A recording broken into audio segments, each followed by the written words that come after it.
नमस्कार दोस्तों, स्वागत है आप सभी का। आज की बड़ी खबरें मुख्य समाचारों में आप तक पहुंचाएंगे देश दुनिया की हर लेटेस्ट अपडेट। इन खबरों को जानने के लिए बस आप साथ में बने रहिए। सीजीआई ने दिया है कांग्रेस के पक्ष में बड़ा आदेश, याचिका कर दी है खारिज।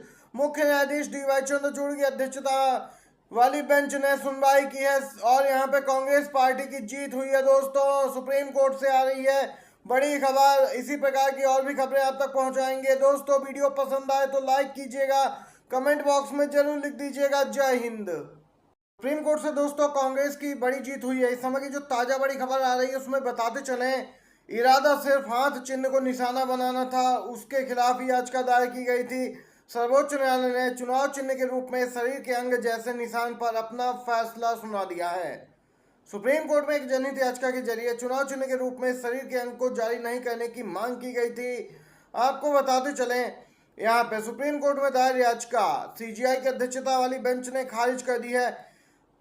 सीजीआई ने याचिका खारिज करते हुए कहा कि यह कुछ भी नहीं है, हम याचिका को खारिज कर रहे हैं। उन्होंने कहा कि इस जनहित याचिका का इरादा सिर्फ हाथ चिन्ह को रोकना लगता है।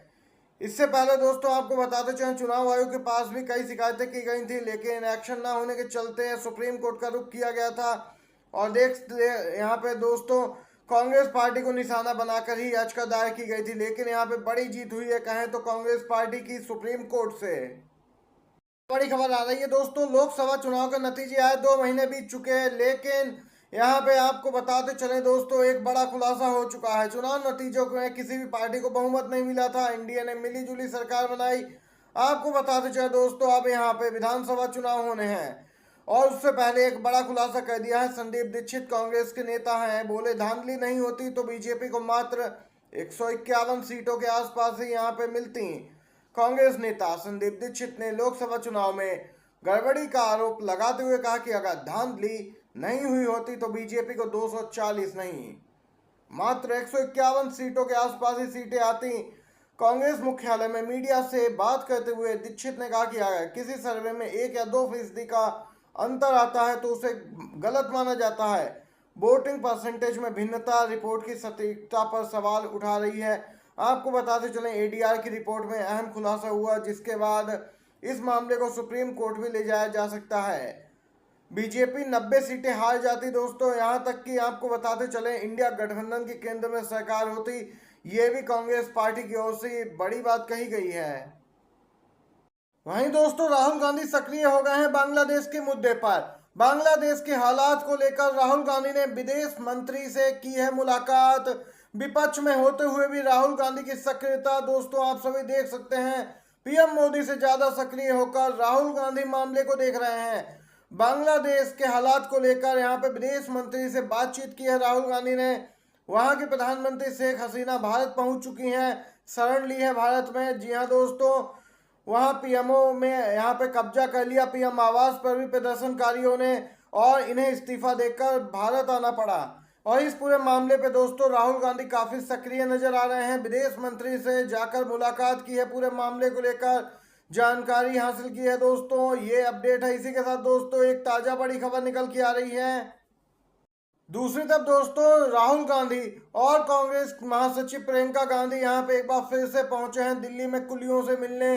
कुली लोगों से यहाँ पे मुलाकात की है। इस मुलाकात के दौरान उन्होंने तमाम परेशानियों को साझा किया और इनसे जुड़ी मांगों का एक ज्ञापन भी सौंपा। देख सकते हैं राहुल गांधी जनसंपर्क अभियान के तहत लगातार अपने कार्यक्रम को आगे बढ़ा रहे हैं।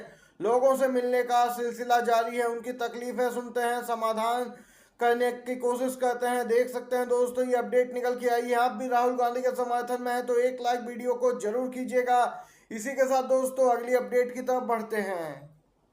बांग्लादेश में बड़ा सियासी भूचाल आया। वहीं प्रधानमंत्री वहां की शेख हसीना जो अब पूर्व प्रधानमंत्री बन चुकी हैं, उन्होंने इस्तीफा दिया। सिर्फ इतना ही नहीं, उन्हें देश छोड़कर भी भागना पड़ा। इसी बीच शिवसेना उद्धव गुट की सांसद प्रियंका चतुर्वेदी ने बांग्लादेश के मौजूदा घटनाक्रम पे बड़ी प्रतिक्रिया व्यक्त की।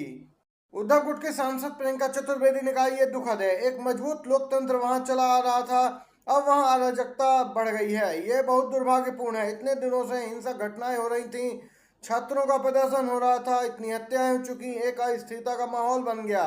वो भारत का लंबे समय से साथ ही रहा है। उम्मीद है हमारे देश के प्रधानमंत्री और विदेश मंत्री इस बात को सुनिश्चित करेंगे कि वहां पर भारतीय सुरक्षित हों। दोस्तों देख सकते हैं यहाँ पे प्रियंका चतुर्वेदी का बयान आया है। तो दूसरी तरफ आम आदमी पार्टी के राज्यसभा सांसद संजय सिंह ने अपनी प्रतिक्रिया व्यक्त की है। बोले, जो भी तानाशाही करेगा उसे देश छोड़कर भागना ही पड़ेगा। आप सांसद संजय सिंह का इशारा दोस्तों किस तरफ था, आप लोग ये स्पष्ट समझ सकते हैं किस मामले को लेकर यहाँ पे उन्होंने ये बात कही है और किसके लिए कही है।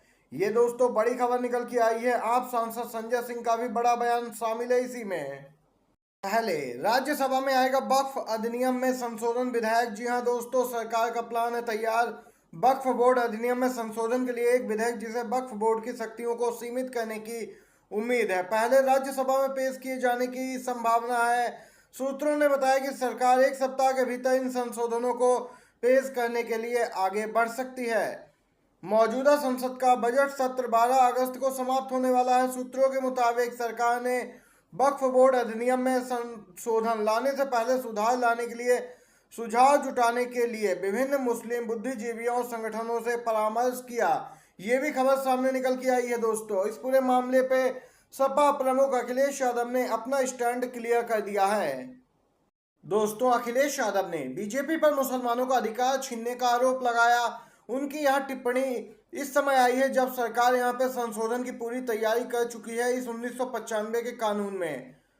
अखिलेश यादव ने कहा है कि सरकार यहां पे लगातार हिंदू मुसलमानों को बीच फूट डालने का काम कर रही है। वह सिर्फ मुस्लिम भाइयों के अधिकार छीनना चाहती है। यही वजह है इस पर बीजेपी काम कर रही है कि कैसे मुसलमानों को संविधान से दिए गए अधिकारों को छीन लिया जाए। यह अखिलेश यादव ने स्टैंड क्लियर किया है कि सपा इसका लोकसभा में जबरदस्त तरीके से विरोध करेगी। यहाँ पे दोस्तों ये अपडेट निकल के आई है। राष्ट्र चुनाव को लेकर आरएसएस ने दी है बीजेपी को चेतावनी। मोदी की गारंटी या उनके चेहरे पर ना लड़ें चुनाव, नहीं तो होगा 2024 आम चुनाव जैसा हश्र। आरएसएस यहाँ पे दोस्तों बीजेपी के सत्ता में बने रहने के लिए एड़ी चोटी का दम लगा रहा है। खासतौर से महाराष्ट्र में बीजेपी ने अंदरूनी सर्वे कराया, 55 से 65 सीटें उसके खाते में जाती दिख रही हैं। इनके सर्वे में ही बात सामने निकल के आई कि यहाँ पे महाविकास अघाड़ी की सरकार बन सकती है। बीजेपी की यहाँ पे चिंताएं बढ़ गई। तो दूसरी तरफ आरएसएस ने स्पष्ट कर दिया और सुझाव भी दिया है कि महाराष्ट्र में मोदी की गारंटी या फिर उन्हें चेहरा बनाकर चुनाव नहीं लड़ें, क्योंकि प्रदेश में लोकसभा चुनाव में बीजेपी की यह रणनीति खोटा सिक्का ही साबित हुई थी। और अब आरएसएस ने यहाँ पे दोस्तों अपना स्टैंड क्लियर कर दिया है और बीजेपी नेताओं के साथ और यहाँ पे आरएसएस के वरिष्ठ पदाधिकारियों की एक गुपचुप बैठक हुई, जिसको लेकर अब यहाँ पे खबर निकल के आई है कि इस बैठक में राज्य के डिप्टी सीएम देवेंद्र फडणवीस मौजूद थे। नागपुर में ये बैठक हुई जिसमें ये आरएसएस ने बात स्पष्ट की है। दोस्तों आज की सभी बड़ी खबरें, मुख्य समाचार। वीडियो आपको पसंद आया हो तो लाइक कीजिएगा, शेयर कीजिएगा। आप सभी का बहुत बहुत धन्यवाद। जय हिंद, जय भारत।